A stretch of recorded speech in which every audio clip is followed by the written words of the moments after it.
ஆனா அவங்களுக்கு ஒரே ஒரு நிபந்தனை தான் வச்சிருக்காங்க, நீங்க மதவாத சக்திகள் உள்ள அணியோடு அல்லது communal forces that do not believe in the Constitution of India என்ற அந்த கடிதத்தில் இருக்கிறது. அதாவது அரசியலமைப்பு சட்டத்துல அந்த கம்யூனல் போர்சஸுக்கு ஆதரவு அளிக்கக்கூடிய கட்சிகளுக்கு தமிழக வெற்றி கழகம் ஆதரவு அளிக்கக்கூடாது என்ற நிபந்தனையோடு நாங்கள் இப்போது உங்களோட கூட்டணி என்று கூறியிருக்கிறார்கள். ஒன்று. இன்னொரு முக்கியமானது, இந்த தேர்தல் நடைபெற்றது டிஎம்கே வெர்சஸ் டிவிகே என்பதுதான் தமிழக வெற்றி கழகத்தில் அந்த ஒரு பிரச்சாரத்தில் முக்கியமாக இருந்தது. அந்த திமுக கூட்டணியில் இருந்து கொண்டு தமிழக வெற்றி கழகத்துக்கு எதிரான திமுக கூட்டணியில் காங்கிரஸ் கட்சி இருந்து வெற்றி பெற்று எம்எல்ஏக்களாகி அவர்கள் இப்போது தமிழக வெற்றி கழகத்துக்கு ஆதரவு அளிப்பது அந்த தொகுதிகளில் எதிரொலிக்கும் என நினைக்கிறீங்களா? ஏன்னா காங்கிரஸ் கட்சி அதிகமாக வெற்றி பெற்றுள்ள இந்த சட்டமன்ற குழு தலைவர் ராஜேஷ்குமார் கிள்ளியூரில் வெற்றி பெற்ற கன்னியாகுமரி மாவட்டத்தில் தமிழக வெற்றி கழகம் ஒரு இடத்தில் கூட வெற்றி பெறவில்லை. இவர்கள் திரும்ப மக்களை சென்று சந்திக்க முடியுமா காங்கிரஸ் எம்எல்ஏக்கள்? அதுதான் அந்த லாஜிக் தான் நான் கேட்கிறேன். அதெல்லாம் ஒண்ணும் இல்லைங்க. மக்கள் ரொம்ப ஏகோபித்த சந்தோஷத்துல இருப்பாங்க. பரவாயில்ல, இன்னைக்கு மக்கள் கொடுத்த முடிவை காங்கிரஸ் கட்சி புரிஞ்சுக்கிட்டு மத்த கூட்டணி கட்சிகளும் இந்த மாதிரி செய்யணும்னு தான் நினைப்பாங்க. இப்ப நீங்க ஒரு ஆர்குமெண்ட் சேர்க்கு எடுத்துக்கீங்களேன் கண்ணன். சப்போஸ் இன்னைக்கு விஜய் அவர்கள்னால இன்னைக்கு பெரும்பான்மை நிரூபிக்க முடியாம போச்சுன்னா அடுத்த கட்டம் எங்க போய் நிக்கும்? இது மறுதேர்தல்ல போய் நிக்கும். கரெக்டுங்களா? அப்ப இன்னைக்கு மறுதேர்தல்ல போய் இன்னைக்கு நீங்க நல்ல ஒரு ஆர்குமெண்ட் சேர்க்கு இன்னைக்கு திருப்பி எலெக்ஷன் நடந்தா யாருக்கு ஜெயிப்பாங்க கண்ணன்? மீண்டும் அந்த மக்கள் தான் தாவேக்காக தான் மீண்டும் ஜெயிப்பாங்க.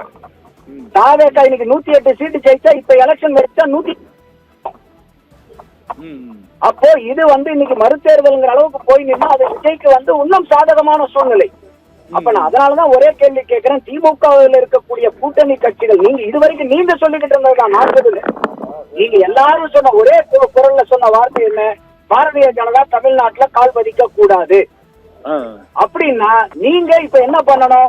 அப்ப திமுக அதை செய்யணும் எதிர்பார்த்தீங்க, முடியல. இப்ப தாவேகா அதை செய்யுது.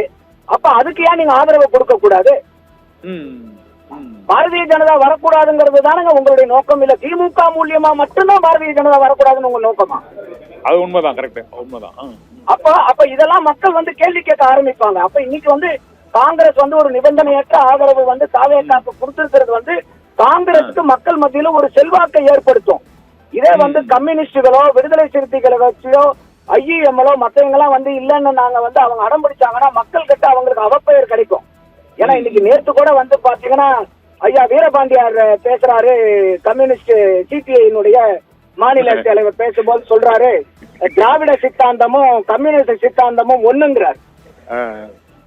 அப்ப இப்ப இது நாள் வரைக்கும் நம்ம சிபிஐ கேள்விப்பட்டோம், சிபிஎம் கேள்விப்பட்டோம். இப்ப திராவிட கம்யூனிஸ்ட்னு ஒரு புதுசா வந்திருக்குது. இப்போ புதுசா நேற்று சாயந்தரத்துல இருந்து திராவிட கம்யூனிஸ்ட் வந்திருக்குது. அப்ப தமிழ்நாட்டுல இதே சண்முகம் ஐயா கிட்ட எலெக்ஷனுக்கு முன்னாடி கேக்குறாங்க கண்ணன், இந்த மாதிரி காங்கிரஸும் விடுதலை சிறுத்தைகளும் ஆட்சியில பங்கு கேட்கறாங்களே, நீங்க கேட்பீங்களான்னு சிபிஎம் ஐயா சண்முகத்தை கேட்கும் போது அவர் தெளிவா சொல்றாரு, இல்லைங்க திமுகவும் நாங்களும் கொள்கையில வேற வேற. திமுக முதலாளித்துவ கட்சி, நாங்க தொழிலாளித்துவ கட்சி.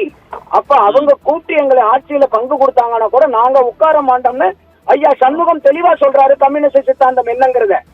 ஆனா வீரபாண்டியார் நேற்று என்ன சொல்றாருன்னாக்கா, இது திராவிட சித்தாந்தமும் கம்யூனிஸ்ட் சித்தாந்தமும் ஒண்ணுங்கிறார். அப்ப அதனாலதான் எனக்கு சந்தேகம் வரணும், தமிழ்நாட்டுல புதுசா திராவிட கம்யூனிஸ்ட் உருவாகி இருக்கான்னு பாக்குறேன் நான்.